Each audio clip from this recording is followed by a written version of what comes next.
Hello, everyone, and welcome back to Nonprofit Enthusiast Live. I'm your host, Lasheena Williams, and I'm so excited to be back with you all.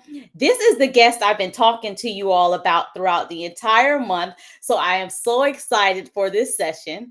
As I shared, in case you're just tuning in, we're focused this month on a blueprint for impact, crafting effective nonprofit programs. We're going to talk about that and a lot more. But before we do that, I would like to introduce today's guest. So today we have Dr. Beverly Browning, known as the Grant Doctor, a seasoned nonprofit consultant and grant writing expert who has successfully led her clients to win over $750 million in grants awards through her strategic insights. With over 48 years of experience in grant funding and nonprofit capacity building, she has founded the Grant Writing Training Foundation and operates Bev Browning LLC.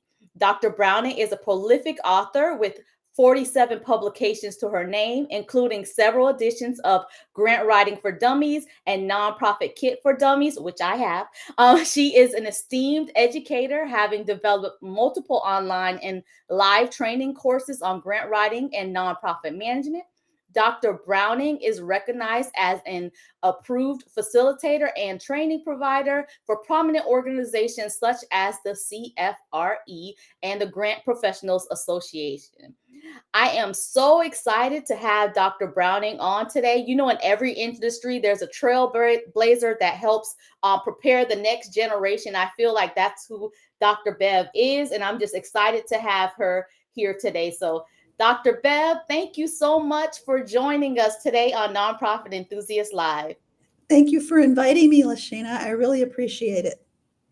Absolutely. I am so excited to have you here. I'm a little giddy because I'm like, oh my gosh, you know how being in the nonprofit arena for over 20 years, it's individuals like you that I look up to. And just your amazing accomplishments that you've had in the industry. So I'm excited for this conversation. Thank you so much. I get embarrassed when I hear people reading about me. Oh no, I am excited. It's such an inspiration. And then I know not just for me, because we also have some students that's studying nonprofit management that's in our Mhm. group, and they're interning. So I know this conversation is going to be an inspiration. So I appreciate you for joining us. Thank you so much. All right. So the first place I kind of want to talk about is I want to talk about what inspired you to enter the nonprofit and grant writing arena. Where did it all begin? I think it all began shortly after I decided that I needed to have a higher education. So that was age 20. Hmm. I was married at 18, and I told my husband when I asked him to marry me that it was under two conditions: no children for at least 10 years, Hmm. and help me get through college as far as I could go for as long as I would be enrolled. And he said yes to both. So that was a winner and a go. Um, and I started college at 20 and came out at 40. And along the way, I volunteered with nonprofit organizations. I sat on a nonprofit board that was a partner of the United Way in Flint, Michigan.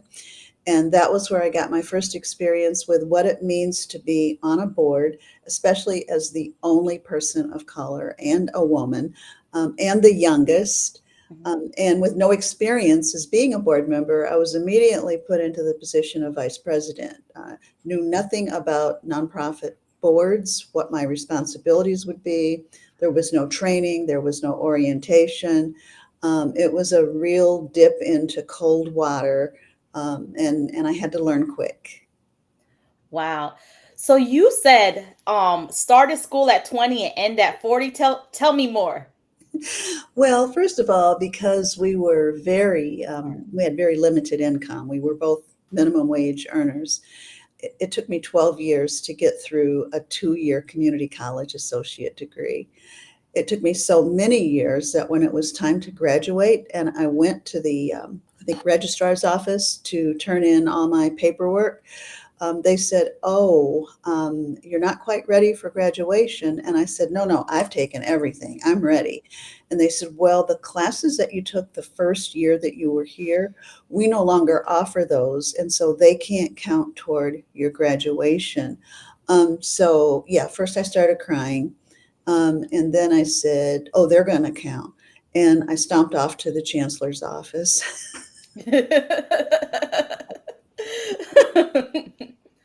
They counted. I graduated. Yeah. And then I took a year or two off when I was expecting our daughter. Actually, I Mhm. took a little bit of time off, not a lot. And then when I was expecting our son, who we lost at birth, after he died at birth, I took 2 years off. And I thought I was done. And when I realized that I wasn't making any more with a 2-year degree than I made with a high school diploma, that was a real wake up call. And it's like, Mhm. okay, what do you have to do around here in order to Mhm. earn what other people with no credentials are earning? Mhm. And that's when I realized that I needed to get some more college. So I kept going. I love it. I love it. Especially because I believe in the continuous learning. Like learning never stops, especially Right. with everything continuously evolving as well. Yes, it never stops. It's lifelong. Mm-hmm. Absolutely. Okay, so with raising over $750 million in grant awards secured for your clients, can you share a memorable success story, and what made it stand out? I think my first grant application as a vice president on the Voluntary Action Center, it's not the biggest award, but it's the one that I can talk about publicly. Mm-hmm. The other one that was a huge award, I can't give you all the specifics, so I don't want to leave people with holes in the story. Okay. But as a vice president, I went to a board meeting. I got there early because I left right after work and headed over so that I could be there on time. And I was the first board member there. We were probably 45 minutes before our start time. And the executive director walked in. She had a stack of papers in her hand and she looked really distraught, upset. Something was wrong. And so I just said, "What's wrong? Is there anything I can help with?" And she said, "We're losing our suicide hotline grant and it's used heavily. And I'm afraid we're going to have a higher suicide rate if there's nobody to staff that line or no 800 number to call." And I said, "Well, what can I do to help?" And she said, "Get us a grant." And I said, "Well, I only know about grants to go to college with or financial aid. I don't know about any other kind of grants." Mm-hmm. And she threw the papers down on the table. I mean, loud. I could tell she was really going to be mad at me. And she said, "What are you doing sitting on my board as vice president in the position that you've been honored to have?" And she said, "For a woman like you." And I thought, okay, what's going on now? And Mm-hmm. she said, "And you don't know how to bring money into this organization?" She said, "That's what you do on a board." No one had told me that. Okay. No training, no clue, Mm-hmm. no Mm-hmm. orientation, not even a packet about the organization. So I waited until the other board members came in, and they were all older and they didn't look like me. And I said to them, "Does anyone know how we can get additional grant money to keep our suicide hotline going?" And these are people that were like a vice president of a bank. Somebody else was in a family that a street had been named after their family years ago. Mm-hmm. Yeah, movers and shakers. Mm-hmm. And I wasn't. And so they said, "Why would we need to worry about something like that? We're board members. We only provide advice to the executive director. It's not our job to go out and get money." Mm-hmm. And she came back in the room, and I didn't say anything at that time. But then when the board meeting was over, I asked if I could meet with her. And I said, "You know what happened when I talked to the board about who knows about grant writing, who can get a grant?" And I said, "They don't know anything." And she said, "That's impossible. You're lying." And she said, "They're, pillars in the community. Of course, they understand philanthropy and bringing money in here." And so then I felt really stupid. And I called in sick the next morning to my little part time minimum wage job. We were barely making it, so I lost pay. But I was at the public library when the doors unlocked at 9 o'clock that morning. And I went in and I went to the reference desk and I said, I am on a board and I'm supposed to know about what grants are and how to get grants for the nonprofit. And I don't. And she said, well, we don't have any books on the shelf that talk about how to write a grant, how to find it. Mm. That was a seed planted. Okay. Mhm. Didn't know it at the time, years later. And she said, but I have a little tattered 3-ring notebook with 3 pages in it because there are 3 foundations in our community or in our city. And she said, it just gives the name, the address, and the phone number. She said, but at least you can see the names of them and write them down. So I did. And the story just unfolded. I didn't realize that I did know Charles Stewart Mott. I did not know that, but that was the largest foundation and one of the top in the world, and still is. But I didn't realize that there was a connection there. And that's the first clue. Don't Mm. ask for funding if you don't have a connection or a door open for you. So I Mm. couldn't figure out how I knew him. And my grandparents raised me, and they were elderly. And I went to my grandmother and I said, why does the name Charles Stewart Mott seem familiar? And she said, oh, baby. She said, when Grandpa used to go and work on people's cars on the weekend to earn extra money, he would take you with him. And he took you over to their estate, Applewood. And she said, that was the Charles Stewart Mott complex. That was where his home was, his garage, his vehicles, and you would be on the back porch. And there was an apple orchard out back. That's why it's called Mm. Applewood. And she said, and the man that you called Uncle Charlie is Charles Stewart Mott. And I said, well, he would Mhm. always come out and pick an apple and polish it. And we'd sit on the back steps and I'd eat my apple and he would eat his and we would just talk. But he was just Uncle Charlie. And she said, no, that was Charles Stewart Mott. And she said, I know his son in law. This is the person's name. And you need to call him at the foundation and tell him whose granddaughter you are and how there is a connection and see if he will meet with you. And he did. He met with me. This was way before the kind of technology that we have today. He gave me a little printed out booklet that had information on the foundation and guidelines on what to write in a grant request. So I took it back and I didn't have a computer. Well, there were no computers in households back then. I didn't even have a typewriter. Um, Mm. all I had was a legal pad and a pencil. So I wrote everything out by hand and I gave it to a lady in our neighborhood who had a typewriter. And she typed it out for $1 a page and gave it back. And I edited it and took it back. And then I got the final version and I made a few copies and I took them into our executive director. And I said, I met with the Charles Stewart Mott Foundation. And before I could get anything out, she blew up.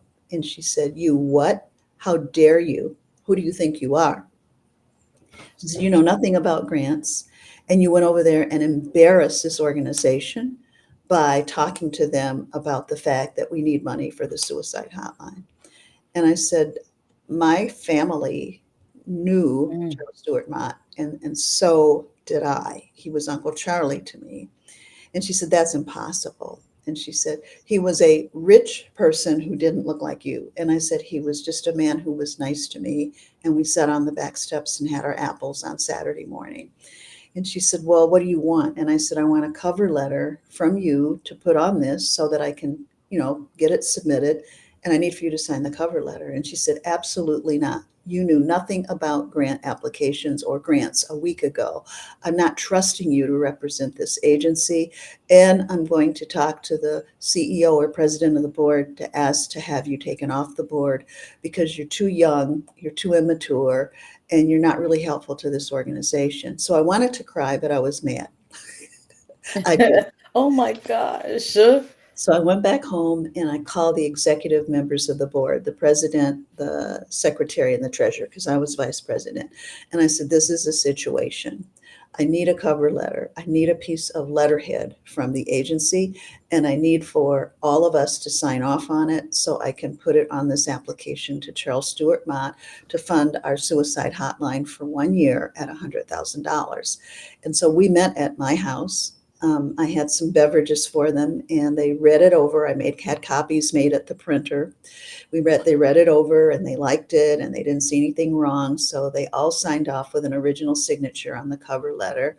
And I put that in a little cheap 15-cent binder back then, and called and asked to speak to Bill White, who was the executive director of the foundation at the time. And he said, I have an appointment, open. You can come in 2 days.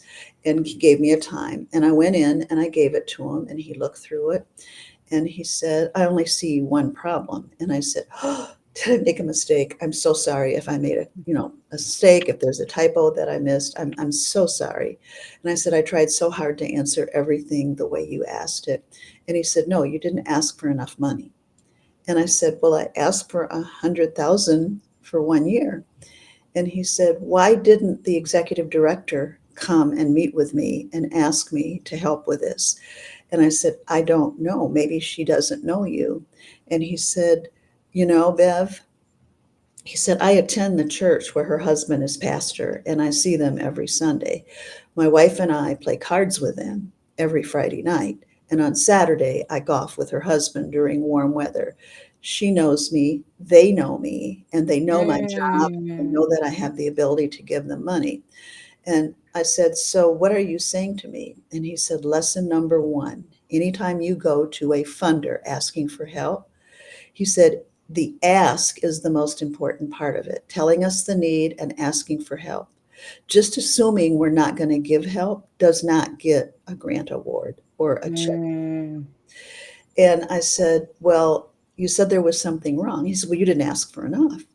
And I said, so what should I change? He said, you don't need to change anything. I'm just going to write a note on top of it in my own handwriting that says award 100,000 every year for 3 years and give them a $300,000 check up front. Wow. And I said, well, this will have to go to like your board. And he said, no, Bev, I'm the executive director. It's my wife's family's money. He said, I'm the son-in-law. He said, and I can just put my initials on it and send it to finance, and you can come and pick up a check tomorrow. This was Wow. 6 weeks after making the first appointment. I could not believe it. And I got the check, and I made a copy of it first for all the Mhm. executive committee. And I said, let's wait. Let's not give it to her till the next board meeting. And so at the next board meeting, when she was all ready to put a resolution in to ask me to vacate the board for lack of experience and involvement with the organization and to replace me, the president handed her the envelope with the check, and she opened it up and she saw it, and she said, how did this happen? How is this possible? And she said, this Mm. can't be real. And she said, Beverly, I was going to ask you to leave the board, but in light of your fact that you met with the foundation and was able to get this donation to support us for 3 years, she said, I'm so grateful. And I said, and I resign. Wow. And you left. Yes. Wow. Oh my Never God. stay where you're not appreciated. Right. That Never is true. stay. She That is assumed because of who I was, I didn't have the capacity or bandwidth to figure it out. absolutely. Wow. Oh my gosh. There's so much different lessons in that. And just listening to, especially and just hearing your journey and a lot of the no's that you've received, and you were like, oh yeah, it's gonna be a yes. Absolutely. Wow, that is absolutely amazing. Okay, so let's go back to the library. And so Mhm. you went to this library and there was nothing to help Nobody had her. written any books about how to write a grant, how to find grant money. None of the above. There was nothing. And I had no idea at that time what Mhm. that would mean for me many years later Mhm. when there were still no books. Right. So tell us a little bit about how you started your book writing journey.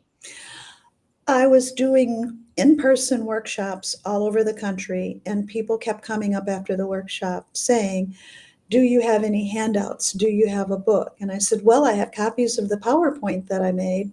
Back then, it wasn't PowerPoint, it was transparencies.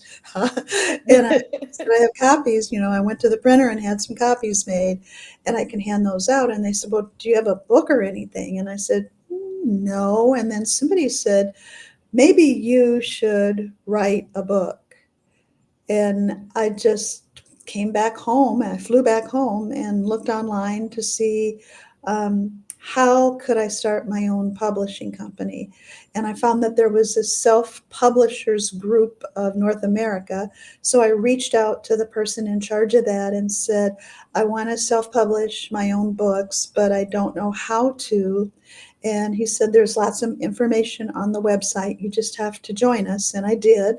And I got the information. And I just started writing my own books and self-publishing under one of my earlier companies, Grants Line Incorporated and Bev Browning and Associates.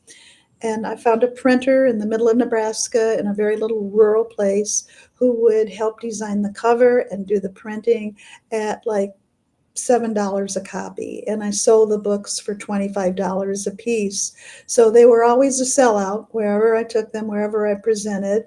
And then I had an idea that I wanted to write a book for a major publishing company. And at that time, what we know today as Wiley, the Dummies Group Mm-hmm. books folks, that was the International Dummies Company. They are no longer in business. They sold out to Wiley.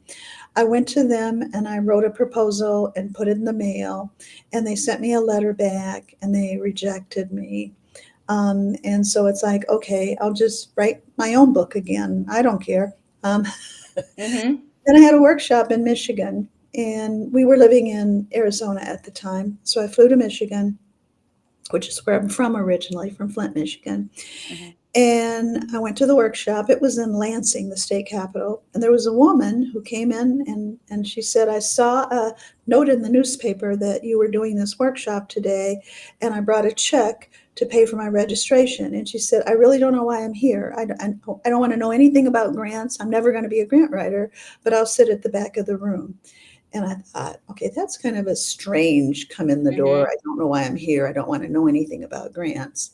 So she was in the back of the room and she never answered any questions. She never raised her hand. And I was just a little bit concerned. And so when it was over at the end and everybody left, she was still sitting there. And I thought, okay, am I in a dangerous situation here? Mm-hmm. And she got up and came up front. And she was older and friendly and smiling. And she said, you have to have dinner with me. And all I could think of was danger, stranger, picking me off in the woods. You're like, no, I'm not going. Yeah. And I said, only if we can eat here at the hotel. I'm not leaving. Right. Yep. So we ate at the hotel restaurant. And while we were Mhm. eating, she said, I am a really religious person, and I don't know why I came today. She said, so help me figure out why I was driven to be here. And she said, what is it that you want more than anything ever? And, most people would say money. Most people would say a mansion. Most people would say some luxury car. Okay, I'm not that kind of person. I said, I want my book published by the International Dummies Group. And she said, oh my goodness. And I said, what? And she said, why haven't you sent a proposal to them? I said, I did, but they rejected it. They said that a recent book had come out on nonprofits for dummies and that it included information on grant writing. And she said, have you seen that book? And I said, no, but I can order it when I get back home from the bookstore. And she said, maybe you should take a look at it. And she said, do you have a manuscript? And I said, I do. And she said, I'm going to write down my address. I need for you to FedEx it to me when you get back. And I said, and are you a literary agent? And she said, no, my daughter-in-law is. And she works with authors who write technical reference books. And she's been in the industry a long time. And she's coming for Christmas. and I'm going to take your manuscript and wrap it up in a box, put it in a box and tape it up and wrap it with wrapping paper and a bow and put her name on it under the tree. And when she opens it and she sees what it is and she looks puzzled and she looks at me, I'm going to say, that's my new friend, and I want you to read her manuscript and help her get published. And we both just started to cry. Oh my So I did it. gosh. I did it, and her daughter-in-law didn't reach out to me. And I waited a couple of months, and I still didn't hear from her. So I called the lady, and I said, "How do I get in touch with your daughter-in-law?" And she said, "Well, I'm not supposed to give out her number, but since you already, she already has your manuscript, I'll do that." And I called her, and I said, "Margot," told her who I was, and I said, "Have you had any luck in getting my manuscript accepted by the International Dummies Group?"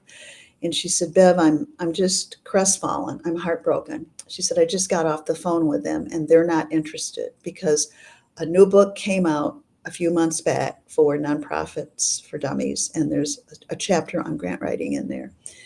And I said, "Oh, okay." I said, "No problem. I'll publish myself. Don't worry about it." So I went and ordered the book, and I got it. And I went Mhm. through it with a pink marker and Post-it notes. And I found approximately 3.5 pages on grants, nothing else in the whole book, out of Mm. almost 420 pages. So then I copied those pages on my copier and I faxed them over to Margot, the person who's a Mhm. literary agent. And I said, "This is how much his content is about grants in all these pages. This is not sufficient to train somebody how to research and write an award-winning grant application." And I said, "I'm going to self-publish. Don't worry about me, but I just want you to know they lied." And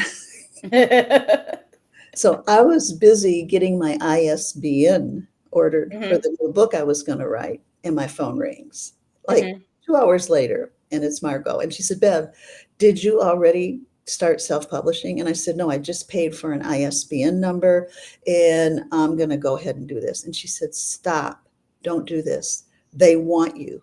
They are sending me a contract today. I will represent you as your agent for 15%. And all you have to do is sign the contract, and you're going to have a book with International Dummies Group."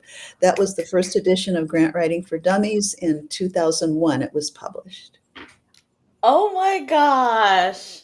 Congrats. This is absolutely amazing. And just to hear the backstory, because we see the book, we don't know the backstory or the journey and the no's to get to the yes that Who you had to go flies through. across all those states to meet a stranger at the back of the Right. room who looked shady and shaky, even though he was driving and elderly, and wanted to take me out someplace to dinner? The whole thing to me seemed like, okay, I'm in danger. I'm going to be killed in an Yep, accident yep, back in my home yep. state. Nobody looks like me in this whole place that I'm at today. This is not good. We can't leave this Right. hotel. Yes. Wow. Oh my gosh. That is absolutely amazing. Um, I've got so okay. many stories. And I love them all. Like I could just sit here and just talk to you like all day, but I know your time is limited. Um, okay, so before we go into the a fun this or that, I want to talk about, so this month's theme for the group is programs and like the importance of having programs for your Mhm. organization. Committee nonprofits, get started with a passion, and then may have a series of events, may not necessarily have programs happening.